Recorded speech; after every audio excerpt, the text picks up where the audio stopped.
at our state. We want the dunya to convert, but look at ourselves. Look at our state. We are regarded by the rest of humanity as the most self-righteous, self-conceited, whinging group of people on the face of this earth. Because we are only blaming other people for our decadence that we find ourselves in. And the reality is that we need to have a proactive approach. We need to put our energies back into society. We need to change ourselves. Because if we can't change ourselves, there's no way that we're going to revolutionize the dunya.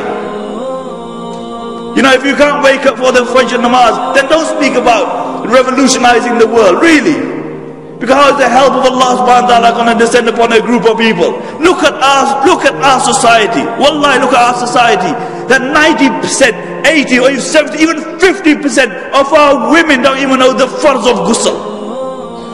You expect the help of Allah subhanahu wa ta'ala to descend? We have sisters, we have cousins who don't even know the farz of Allah, of ghusl. They are mothers, they are wives. The whole life they go through it in a napak state. How do you expect the help of Allah subhanahu wa ta'ala to descend? The entire life, they go through their life, and the only time they become pak is the day they die and they are given ghusl.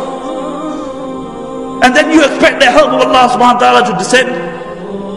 See, the sunnah of Allah subhanahu wa ta'ala, that you must do as much as you can, and then Allah subhanahu wa ta'ala help descends. And you look into the life of Prophet sallallahu alaihi wasallam, you will see this again and again and again, that he did as much as he could. And then the help of Allah subhanahu wa ta'ala descended. And understand that to call people to Allah subhanahu wa ta'ala is a difficult duty. And you will find obstacles. But if you remain steadfast, if you stand for the sake of Allah subhanahu wa ta'ala, then your ajr is by Allah subhanahu wa ta'ala. But you will find obstacles. So this is the approach that the Muslims should have. That you have a proactive and you do sabr upon the calamities. Because our abode is the hereafter. This is what the Muslims aspire for. So the Prophet ﷺ said a time of fitna will come. So in this time of fitna, hold on to the book of Allah. فِيهِ نَبَأُ مَنْ كَانَ قَبْلَكُمْ. In it is the narratives of those who came before you. وَخَبْرُهُمَا بَعْدَكُمْ. And the stories of those who will come after you. The news of those who will come after you.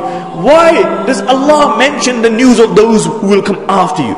See, the book of Allah subhanahu wa ta'ala is a book which is a source of guidance until the final day. Shaytan promised Allah subhanahu wa ta'ala 4 things. He said, وَلَا أُضِلَّنَّهُمْ. He said, I will lead them astray. And you look at majority of humanity today, instead of becoming the servants of Rahman, they are the servants of Shaytan. Then he said, وَلَا أُمَنِّيَنَّهُمْ. And he said, I will give them unto their false passions and their desires. And subhanAllah, you can broadly define false passions and desires into 2. One are your carnal desires, your desire for the flesh. And you look at our society, how it has succumbed to the wish of Shaytan. Really, you look into our society today, that it is a sex-driven society. It is a sex-mad society. And you look at our society today, that if by the age of 16 you haven't broken your virginity, there's something wrong with you. This is what society promotes. Although a real man is not him who goes with the flow. A real man who can stand up for the sake of Allah subhanahu wa ta'ala, who can stem the tide of society, because he believes that he's going to stand in front of Allah subhanahu wa ta'ala. And this is why out of the 7 people who will be under the shade of Allah subhanahu wa ta'ala on the day of judgment, will be that young man, nasha'a fi ibadatillah, who grew up in the worship of Allah subhanahu wa ta'ala. He will be under the shade of Allah subhanahu wa ta'ala. So the first form is your carnal desire. وَلَنِّيَنَّهُمْ, I will give them unto the carnal desires. The second, that Shaitan will delude you in believing into false aspirations of this dunya. He will make you believe in false aspirations of this dunya. And he will make this dunya the purpose of your life.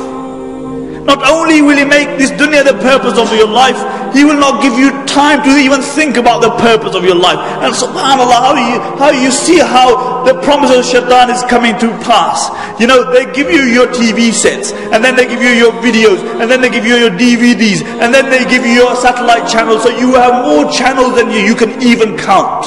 and then they give you your mobile phones, and then they give you voice activated mobile phones, and then they give you your camera phones, and then they give you your video phones, and then they give you the internet, and then they give the internet on your mobile phone, like so that the post will say you can shop until you drop dead.